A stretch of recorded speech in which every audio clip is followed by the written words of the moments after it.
In February 2013, residents of New York were shocked to find the dismembered remains of a woman hidden in garbage bags across multiple locations in the Bronx. A man walking his dog was the first to find some parts of the remains when his dog was attracted to the smell emanating from one of the bags. A closer look at the bag revealed a dismembered human limb, and the police were immediately notified. Before we continue, I would like you to like this video, subscribe to this channel, turn on the notifications so you don't miss an upload, and leave me a comment about what you thought of the case. That morning, investigators searched through piles of trash in the South Bronx neighborhood for a possible discovery of the other parts.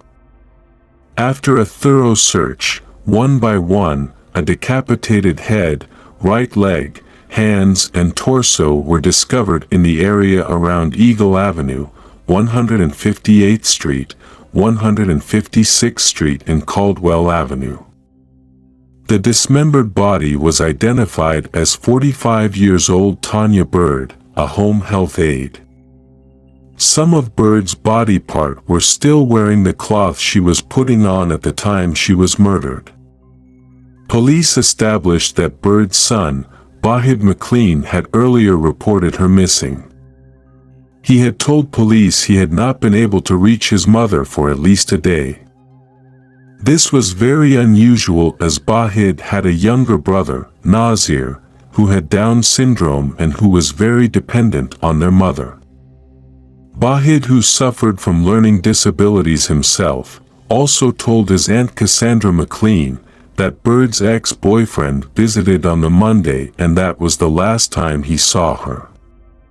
Cassandra believed that Bird's abusive ex-boyfriend was responsible for her murder and horrific dismemberment.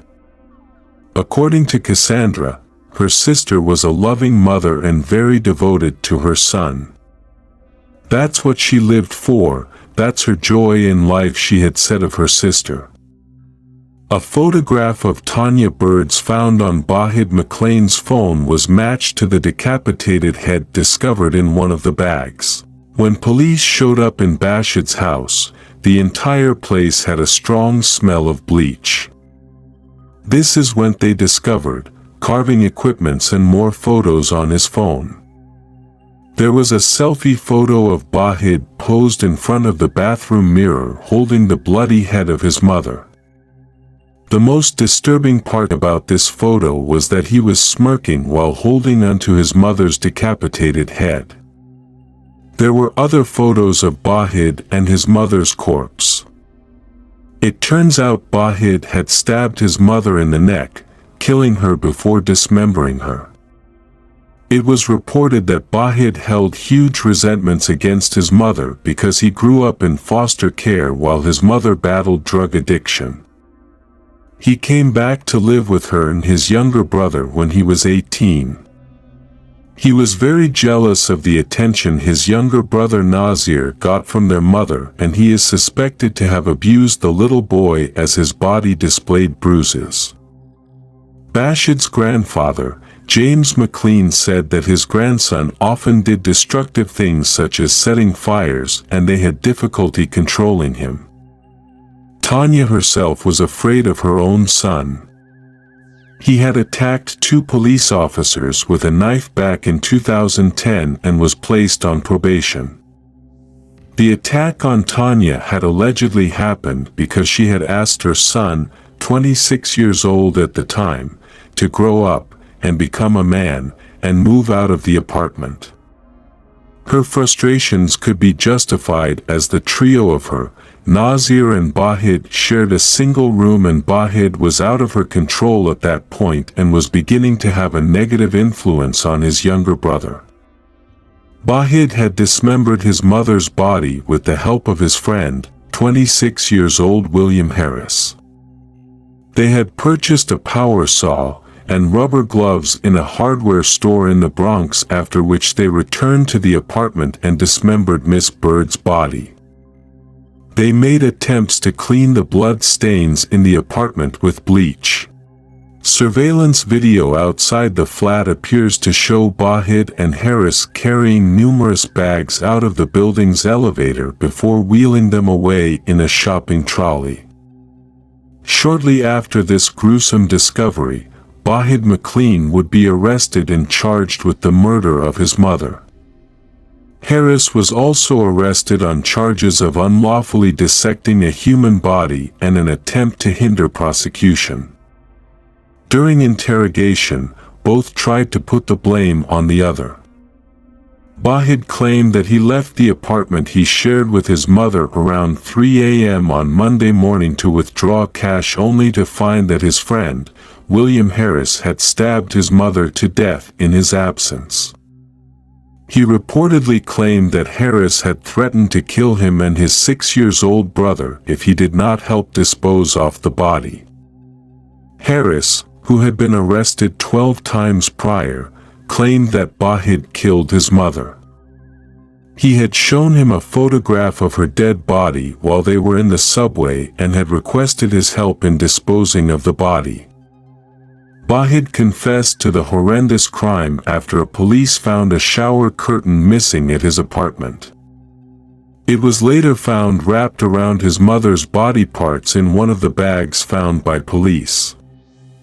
Bahid's little brother was also present during the attack and dismemberment, but fortunately did not witness any of it directly.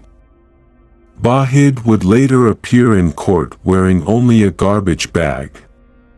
According to his defense attorney, Bahid had been urinating on himself and had no other clothes to wear. He had also been off his medication and that his client was going to be undergoing psychiatric evaluation. In court, Bahid claimed innocence, saying he didn't do anything wrong and he didn't need anything at all. Bahid's legal team argued that he was mentally ill and did not realize that what he had done was wrong. Holding up a photo of Bahid with his mother's severed head, Lynn Kalvaka, Bahid's legal representative, asked the court, and I quote, "Does this look like someone who knows what he is doing is wrong?" A tape was played in court where Bahid admits to killing his mother. He said, and I quote, "If you don't have the stomach to cut them up after killing them, then you are a coward." On the day of the sentencing, Bahid McLean's 75-year-old grandfather spoke. He told Bahid that he would forgive him for killing his mother, but he would never forget it. "I love you," he told Bahid. "I was the one who taught you how to walk. You broke my heart."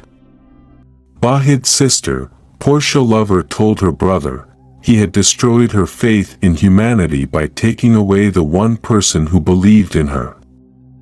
When given a chance to speak, Bahid McLean apologized for his actions, which he said had been haunting his thoughts and keeping him awake at night.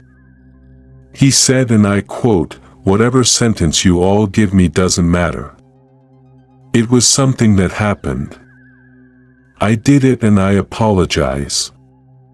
Bahid's defense attorney argued that incarcerating Bahid would do him no good, as he was a mentally ill man, suffering from schizophrenia and bipolar disorder, and often heard voices.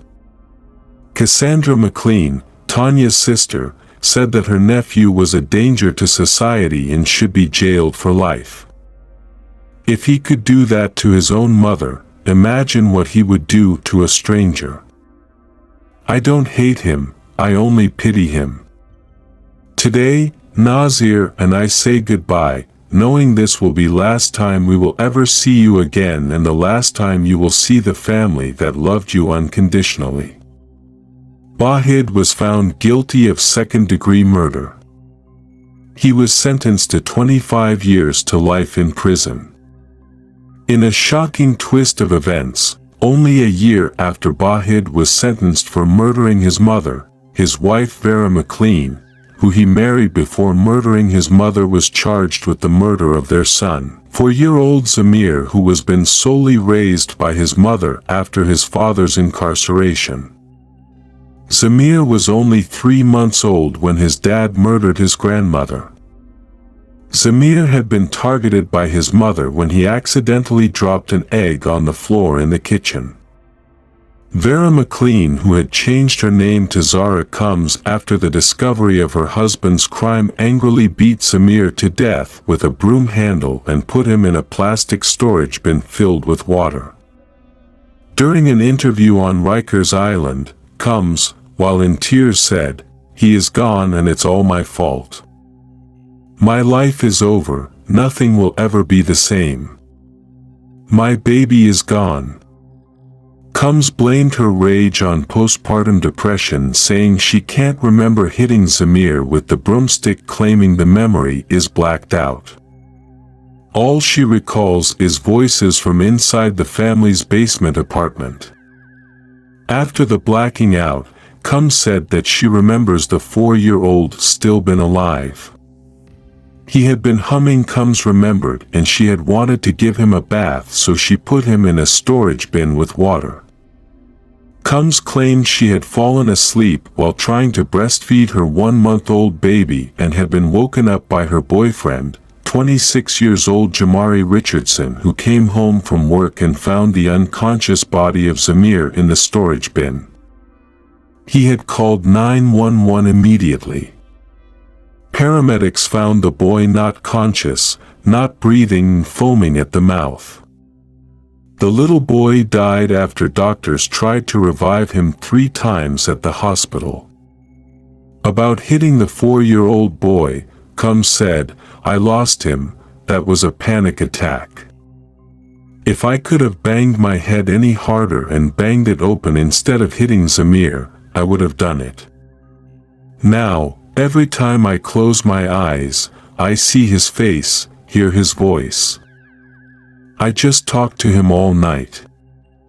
After her arrest, Combs' story about what happened changed multiple times, but she finally confessed to beating him with a broomstick until he was silent because he had accidentally dropped an egg on the floor.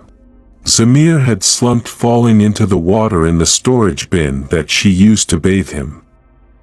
Abrasions were found on the boy's neck and bruises covered multiple parts of his body.